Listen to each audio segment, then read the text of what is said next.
aujourd'hui, ce quartier général va porter son nom. Le quartier général va être inoubliable grâce à cet homme qui a joué, qui continue à jouer parce que sa mémoire est avec nous.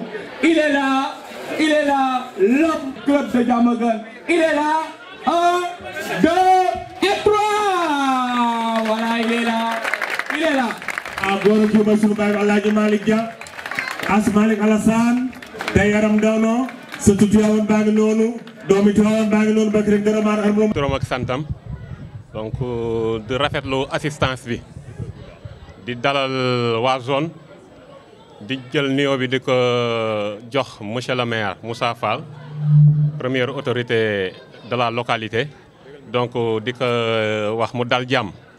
donc bu ginnaaw loolu Sultan Ka le président de la zone bi nga xamante ni moo représenté toutes les ASC ñoo ngi koy gërëm di ko wax dalal jàmm bu weesoo loolu ñoo ngi remercier toute l'assistance di leen wax dal leen jàmm muy mes camarades présidents ak tout ñëpp ñoo xamante ni ay invités lañu au nom de l'ASC.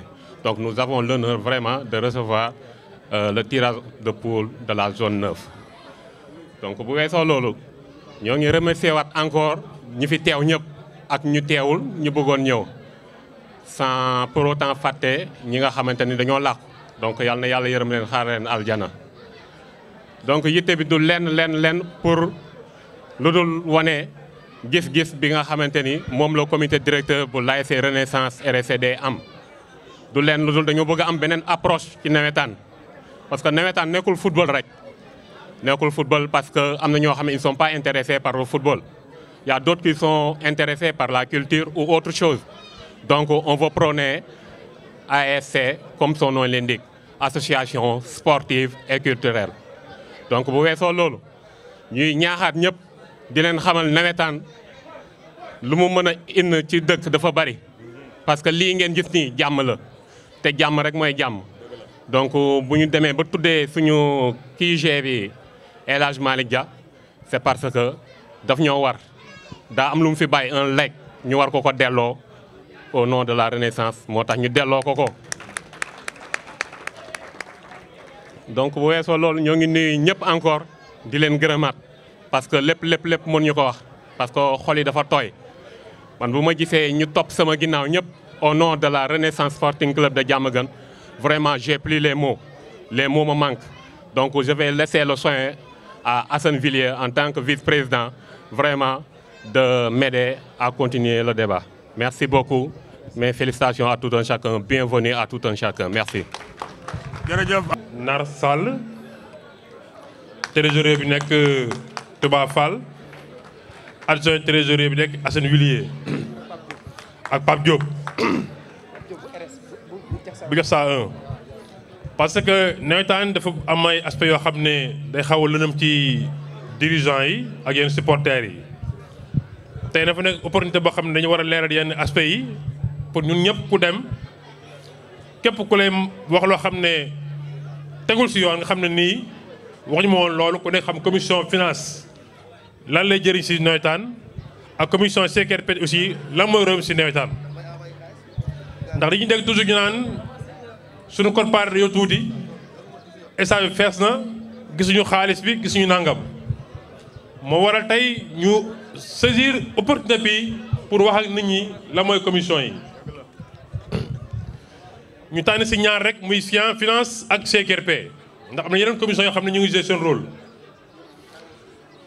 La commission des finances joue un rôle central et crucial dans la transparence et la bonne gestion des ressources générées par nos activités.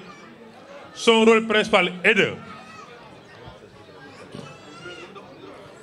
enregistrer et vérifier toutes les recettes, s'assurer que tous les fonds provenant de la vente des billets sont correctement comptabilisés. Maanaam chaque journée bu amee la commission des finances au niveau des guichets dañuy jaay ticket yi jaay lépp day ñëw s'assurer que toutes les ressources financières yi waroon dugg ci journée boobu dugg na. Contrôler et payer toutes les dépenses ndax journée boo gis day amay dépenses yu ñuy def bu comptabiliser ba pare vérifier est-ce que dépenses yëpp génn nañ mu doog a valider effectuer les paiements toutes les dépenses nécessaires à l'organisation d'une journée. bu loolu jàllee mu appliquer aussi les prélèvements statutaires parce que am yoo xam ne règlement la texte la nekk texte yi ñoo ko définir xëy ñu rek ne moo joxal kii nangam jox kii nangam parce que texte yi moo naan benn pourcentage pour lii la benn pourcentage pour lii la lii ak lii la loolu la ñuy ñëw jéem a dugg pour ñu mu gën a leer bopp nit ñi. Calculer la recette nette après toutes les dépenses mu calculer la recette ñaata moo fi des ci xaalis après les dépenses maanaam bu ñuy génnee lu ñuy fay sapeurs-pompiers yi lu ñuy fay stade lu ñuy fay arbitre lu ñuy fay ñuy organiser ñuy fay bénévolat bi ak yeneen dépenses ak restauration yooyu yëpp boo génnee pare loolu ñuy wax calculer la recette nette après les dépenses bu jógee ci loolu mu assurer la transparence des ressources xaalis bi fan ak fan lay dugg avec des pièces justificatives yoo xam ne leer nañ pour mu tànk rek mu gën a gaaw ma jël un exemple benn journée bu ñuy fubal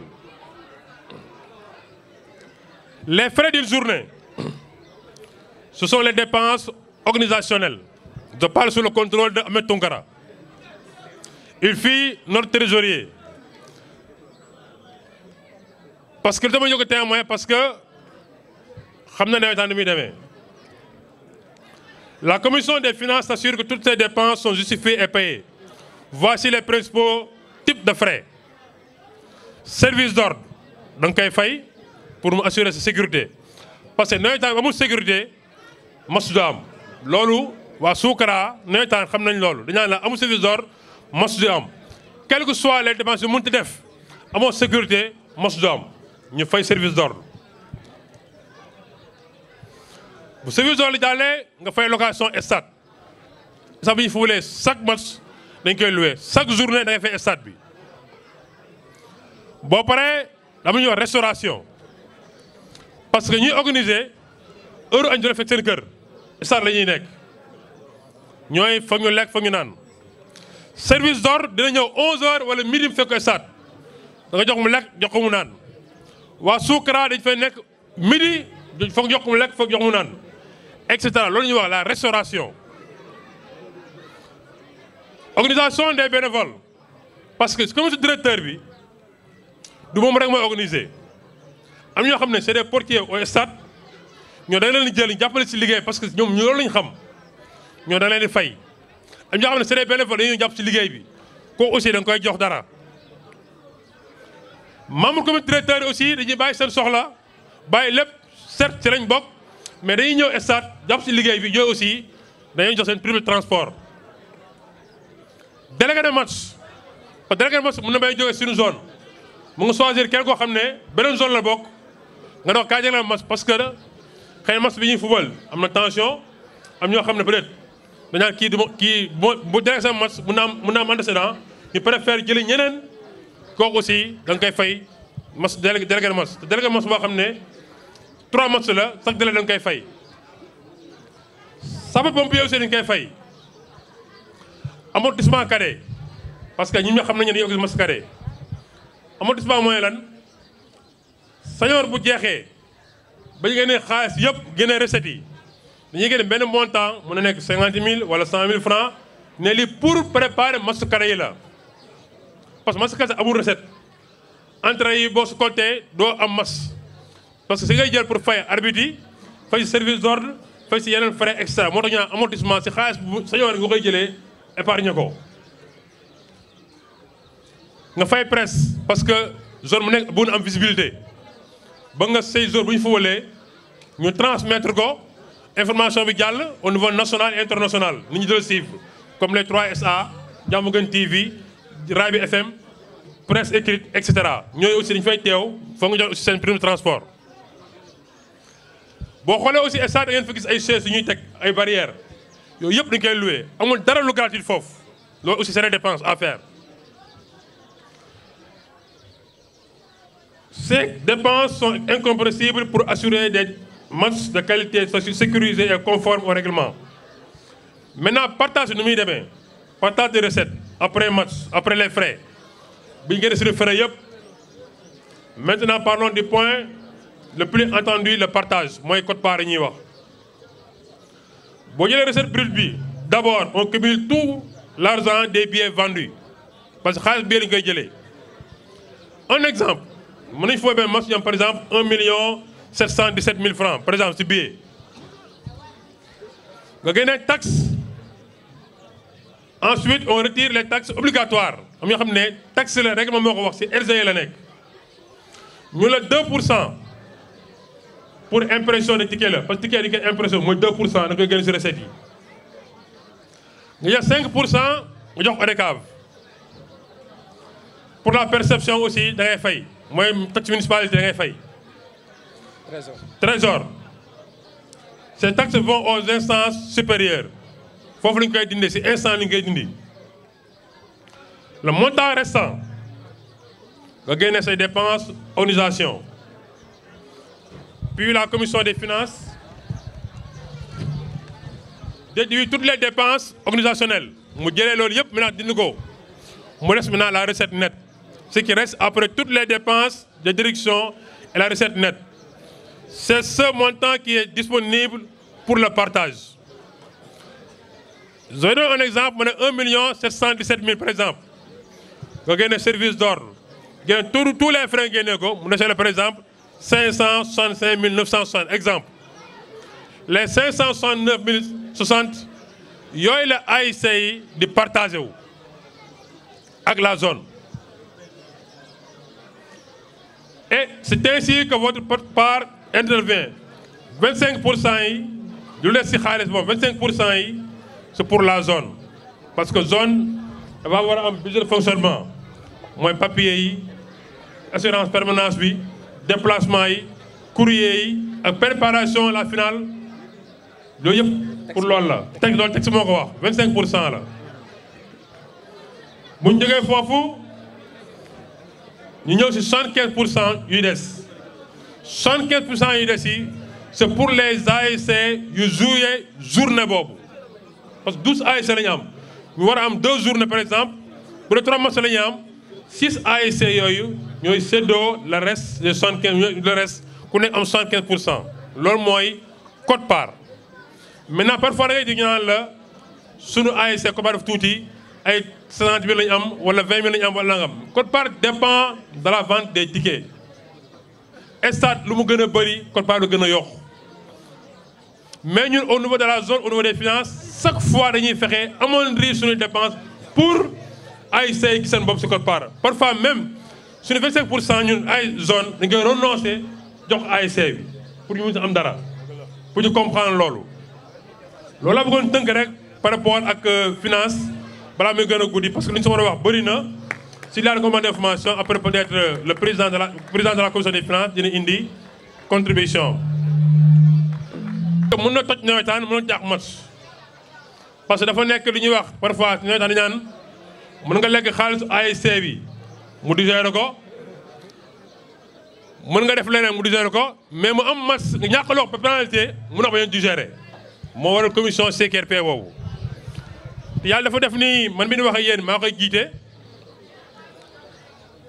depuis daaw ma fi nek président commission CKRP ñu renouveler ko encore ren le président de la commission bobu ak ñu koy jité ñu fi nek ñep ils sont au nombre de 5 nombre impair là ñu fa nek ñep bokku ñu ASC 5 lañ d'ASC différentes pour ma tank parce que da ngay parfois ñaan la dugal nañu réserve dugal nañu évacuation japp na jappul CKRP moy ñan CKRP mooy commission boo xam ne mooy garantir les textes et règlements de l'ONCAV ñun ñoo ko superviser ku si def infraction c'est la commission CKRP moo lay sanctionner sanction bi nag c'est pas seulement les autres mu nekk aussi un dirigeant mu nekk aussi un membre de la comité un membre du comité directeur lépp la mu nekk Pour m'avancer rapidement, les procédures de dépôt de réserve et d'évocation. Parce que parfois, et bientôt aussi, il y aura une formation pour les secrétaires des AIC. Parce que parfois, nous déposons des réserves, nous rejetons, nous sommes non conformes. Parce que peut-être, nous avons des supporters pour comprendre l'eau, les gars, nous avons fait. Réserve a une norme qui est bindée. Les secrétaires dañ si xam dara après dans les jours qui viennent. Mais dépôt bi dafa am délai. Nous avons une réserve. Si vous master pool la dans les 48 heures, vous devez déposer. Si vous déposez les 48 heures, vous allez fort clos. Beaucoup. Même si vous avez une obi. Donc, fort collision là. Évocation aussi, même chose. Évocation, moi, sanction vous gagner sévère, moi, la faute est plus grave. Benen bi moy noo déposer da ngay bind ci sa réserve avant le match. Mais c'est spécial hein. C'est spécial. Ren pour les délais expliquer loolu. Te délai ren ko réduire parce que ñoo bëgg na tam mu gaaw jeex. Dinañ gën a courrier bi parce que secrétaire xam nañ mais dinañ gën a courrier bi au moins pour gars yi mën ko lisser dans les réunions de CD. Réserve bi boko bindé le jour du match nga koy bind devant l'arbitre et devant le capitaine adverse. Ba pare bu nga bindee da nga koy confirmer la CQRP boo confirmé wul kenn du ko xool confirmation mooy lan réservé woon naa Pape Moussa Sarr si tel cas su ma ñëwee ne ma ngay bind leeral ko ne fraude bi fii la indi toutes les pièces justificatives pour étayer la preuve que Pape Moussa Sarr fraude la CQRP maintenant jël dossier bi avec les frais yoo xam ne koy déposé waale ubbi dossier bi def say recherche yi mooy lan fi ma piste bi ma jox fa laa jëm wëri ba am samay preuve su ma amul preuve aussi ma ne li nga wax amul bu amee ma ne la jox la sa dëgg luy mooy réserve mais parfois aussi dañuy réserve nit mu daanu ñu ne xeex na ma netaan dafa am esprit démocratique damay instance au niveau de la zone mën nañu la daaneel nga dem def sa recours parce que texte la mun naa gisee nii keneen gisee na le interprétation la kon yoon mel ne beneen yoon jël yoon boobu nga dem aussi defi leneen xam ne en toute conscience ak suñu esprit tranquille nañ àtte dossier woowu. beneen aussi mooy évocation mooy ay fraude sur identité suspension non purgée et cetera boobu mooy la faute est plus grave parce que boobu sax.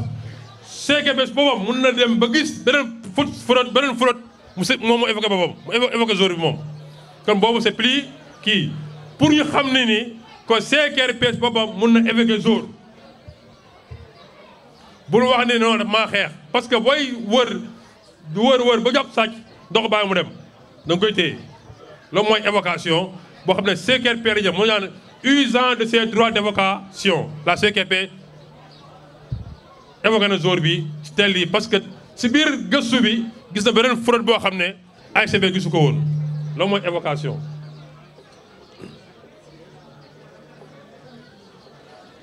beneen bi aussi mooy bu ñu paree si recherche yi def lépp ba am suñu preuve wala ñàkk gis preuve force dañu war a tontu AIC bi mooy fi ngay tontu mooy si parution d'un PV mooy procès verbal. Parce que les réunions de la CQRP, kenn du xam kañ la à part les membres de la commission kenn du xam fan la ñu koy defee aussi kenn du xam fan la kenn du xam heure bi kenn du xam fu ñuy dajee dañuy pare doog a ñëw zone c'est suñu PV booy génnee PV aussi ne ko da ngay yeew rek génnee ko il faut nga lire ko devant les membres du bureau ou les membres du comité directeur nga ñëw ba zone saisir ko devant les membres du comité directeur yu fa nekk wala les membres du bureau nga lire ko fa ñu adopté PV mu doo génn bu ñu adopté wul PV mënul génn beneen bi aussi mooy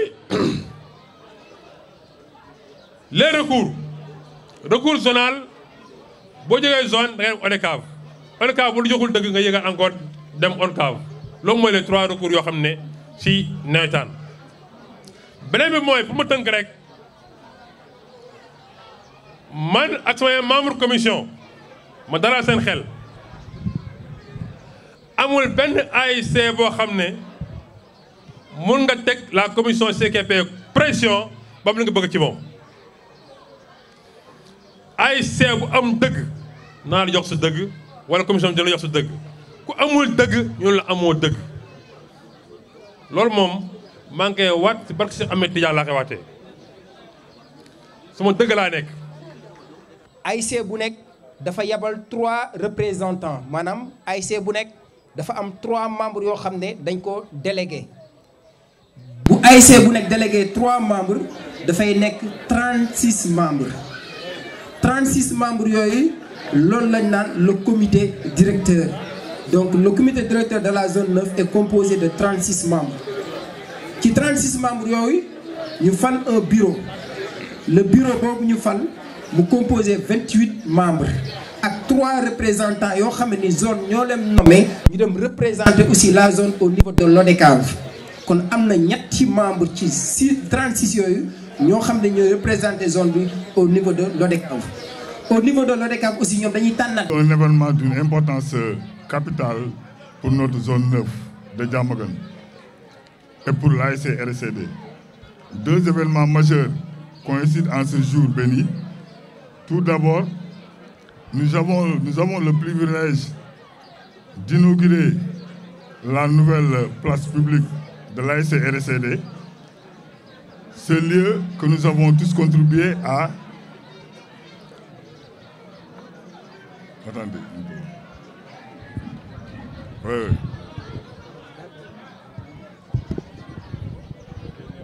Oui.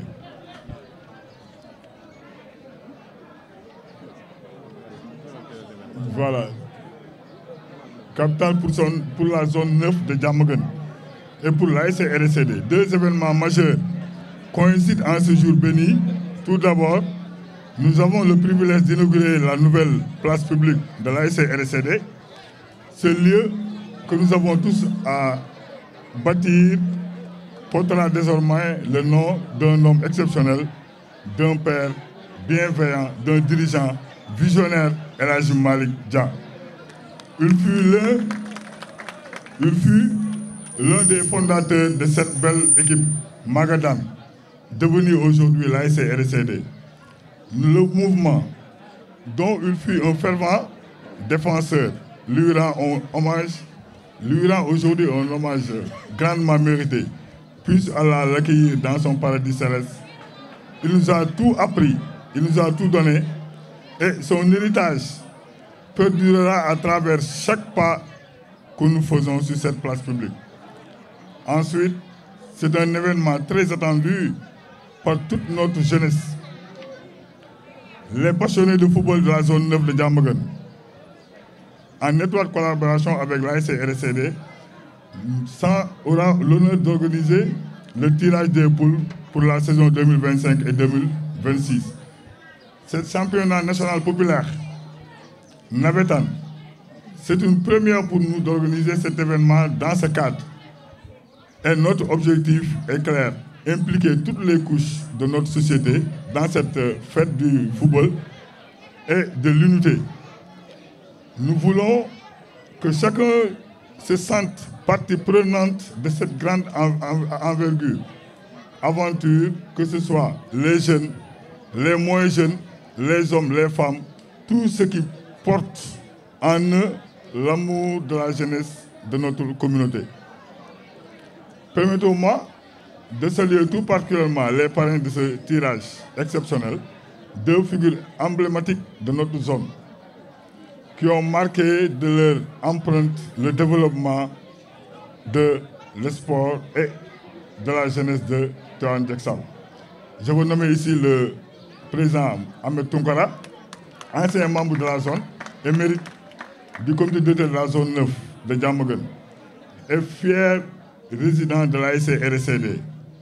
Et M. Madiele Ndiaye, lui aussi, ancien membre du comité directeur de la zone 9 de Diamaguène, et citoyen engagé de l'ASC Gounay Diacksao 1. Leur présence aujourd'hui est un témoignage bien de leur arrachement et notre jeunesse dans l'esprit sportif. Nous réitérons ici devant vous tout notre engagement indéfectible de rester fidèle à notre mission première, servir notre jeunesse encore, offrir des opportunités, offrir des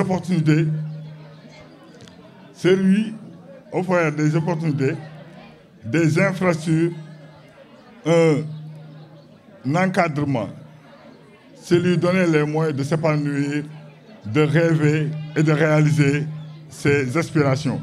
À cet effet, nous nous engageons à sensibiliser tous les acteurs, qu'il s'agisse des footballeurs, les supporters passionnés, les dirigeants dévoilés, à cultiver les valeurs essentielles de paix, de respect et de fair play.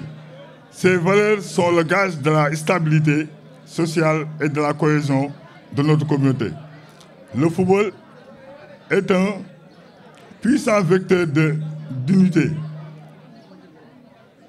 et nous devons veiller à ce qu'il reste en hissant toute forme de violence et d'incivilité.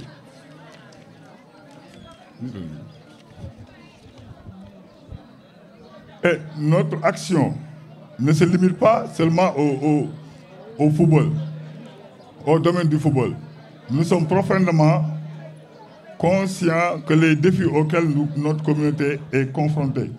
C'est pourquoi les actions citoyennes ne seront pas en reste. Nous envisageons activement dans les initiatives visant à améliorer notre cadre de vie, l'assainissement de nos quartiers, la lutte contre les inondations, le désengagement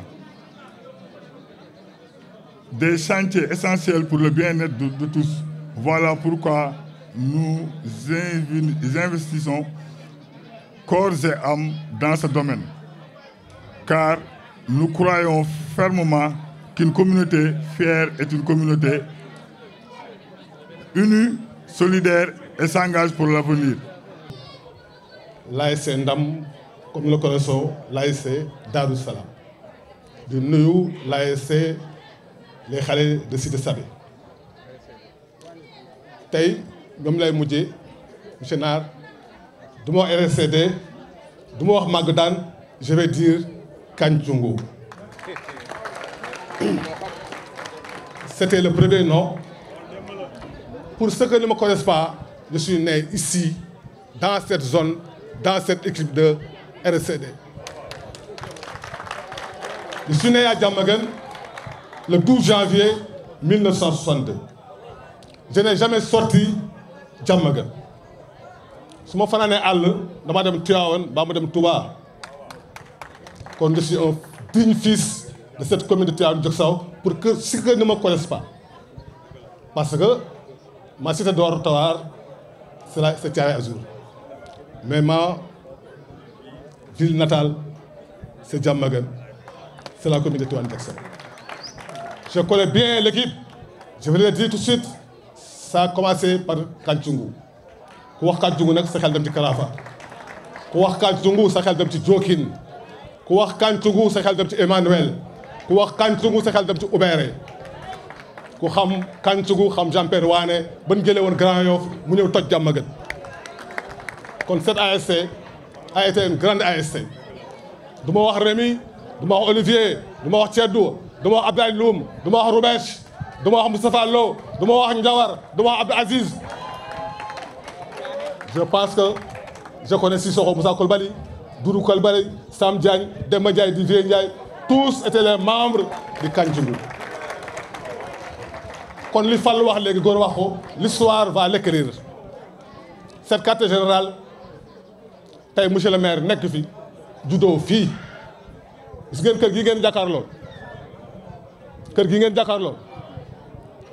c'est le vieux Ali Badrelo, la Géamane.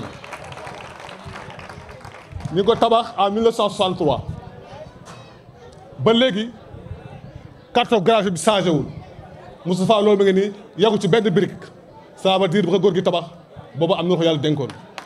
les premiers enseignants de l'école Diamaguène te dëkk ju fi woon fii la ñu luye woon kon c'est une histoire de la commune de Tivaouane Diacksao en tout cas maa ngi nuyu ñëpp di am mbégte ci bis bi nga xam ni yàlla ci kattanam moo ma ci boole mënoon naa ko bañ a fekkee mënoon naa ñëw assister mais yàlla def na tey ma présider ko en tant que maire kon maa ngi nuyu les maires qui sont là monsieur Fallou Diop chargé de la jeunesse et des sports monsieur Sidi Ndiaye conseil municipal monsieur Abdoulaye Diagne conseil municipal monsieur Abdou Aziz Diagne conseil municipal monsieur Dame Ley conseil municipal ils sont tous là représenter la zone kon je félicite monsieur Abdou Karim Ndiaye le président de la Renaissance tàccu leen ko yàlla moo ko dogal tey ñu def fii quartier général muy quartier boobu xam ne nag damay koy ñaan ñëpp nañ ko sàmm nañ ko taxaw bu fi kenn tuur mbalit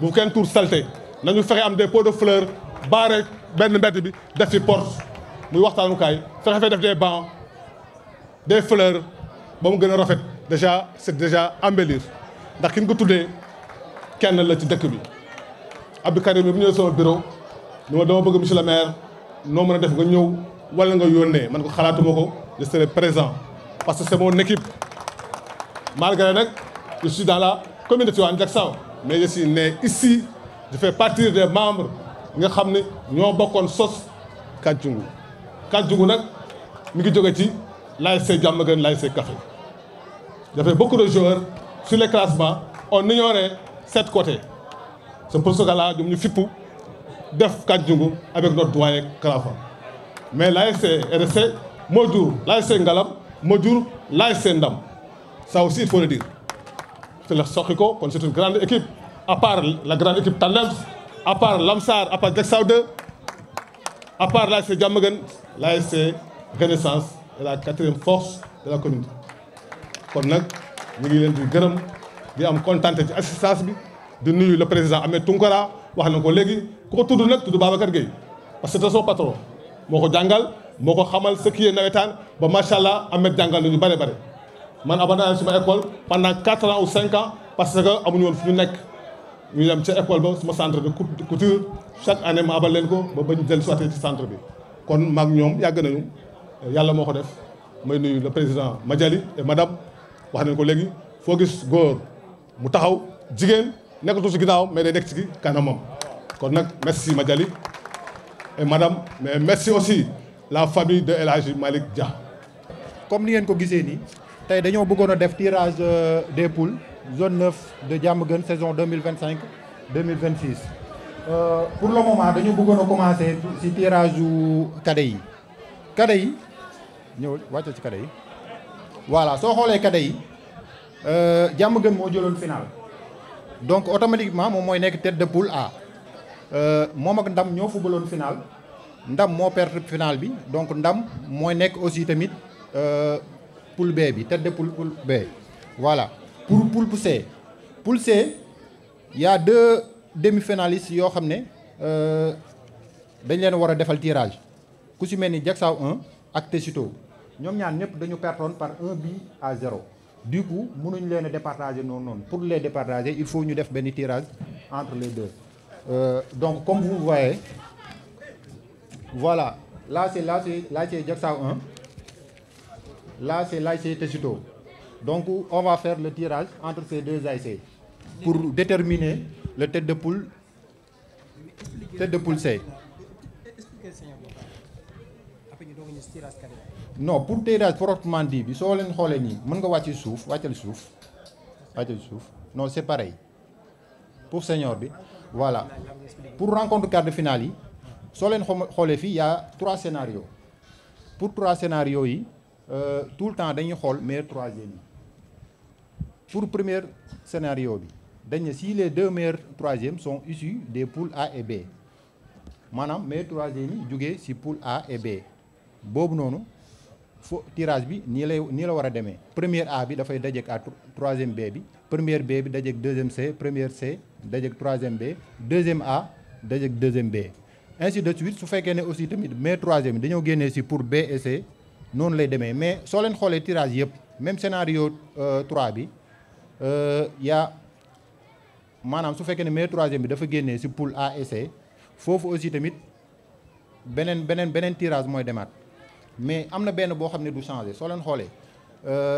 premier scénario bi y a le deuxième A mooy dajeek deuxième B deuxième scénario bi aussi deuxième A di dajeek deuxième B troisième scénario bi aussi tamit y a deuxième A di dajeek deuxième B foofu noonu c'est inchangé du changer mukk noonu lay mel pour dire dañu bëgg a lépp yemb nga xam ne ASC bu si nekk su qualifié suñ paree match de poule yëpp ASC bu si nekk moom fi mu toog war na mën a xam kan la war a dajeek quart de finale même demi-finale bi aussi c'est pareil su fekkee ne premier scénario bi am na demi-finale aussi nii su fekkee ne aussi tamit deuxième scénario bi am na aussi tamit demi-finale am ainsi de suite xam naa ne après suñ paree tirage bi secrétaire bu si nekk danañ la envoyer tirage bi ni mu demee ñu defar poule yi defar aussi tamit rencontre yi moo nekk noonu ci kaw nga xam ne première journée bi su jeexee di nga xam deuxième journée bi ban ASC nga war a am ainsi de suite ba troisième journée bi je vous remercie. Voilà, merci beaucoup. Guney Diacksao, tête de poule C pour les cadets. Donc dañuy yëngal nag maintenant ASC yi des 9 ASC mooy defal ASC Xaley Cité, ASC Diacksao 2, ASC ETL, ASC Tandems, ASC RSCD, ASC Jubo, ASC Entente 2000 voilà 9 ASC yi dugal nañ leen ci biir dañuy yëngalaat bu baax a baax xaar benn boobu dugg ñu woo madame Ndiaye mu ñëw jël benn premier tirage madame Ndiaye kaay jël benn pour A1 ki njëkk a génn day dem A2 lay dem ki njëkk a génn dem A2 voilà tàllalal ma xool A2 lay dem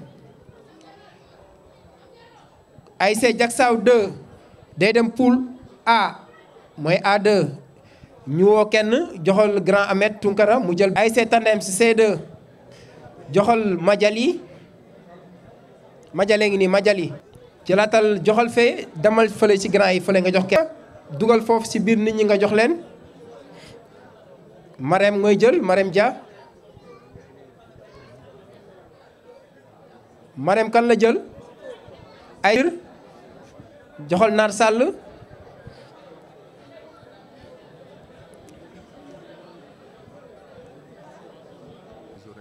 poule B Ndam Xaley Cité Bolo ETL poule C Guney Diacksao 1 Tandems Jubo et Entente 2000 première rencontre bi ñi njëkk a daje A1 mooy dajeek A4 maanaam Diamaguène mooy njëkk a dajeek Tessito A2 dajeek A3 maanaam Diacksao 2 mooy dajeek RSCD boobu mooy première rencontre bi ci poule B bi première rencontre B1 mooy dajeek B4 c'est-à-dire Ndam mooy dajeek ETL Xaley Cité daje ak Bolo ci poule C bi première rencontre bi Guney Diacksao 1 mooy dajeek Entente 2000 Tandems daje ak Jubo loolu mooy rencontre première journée bi foofu la ñuy yem ñu dem ci tirage senior yi merci beaucoup. ASC Tessito ay enfin ASC Xaley Cité donc dugal nañu ñëpp ci biir leket yi donc dañuy dugal yëngal ñu njëkk a jox woo monsieur Mbaye Diis mu ñëw njëkk a dugal njëkk a jël équipe bi dem poule A ñu xool de manière mu voilà ñu bàyyi grand Mbaye moom moo koy liiral boppam. ASC RSCD. ASC RSCD jël na ASM gannaaw jël na ASM dugal na ko Diamaguène dugal na ASM Diamaguène woo.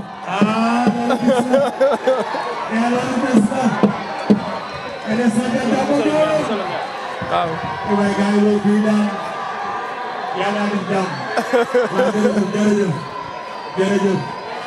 jërëjëf voilà ndeysaan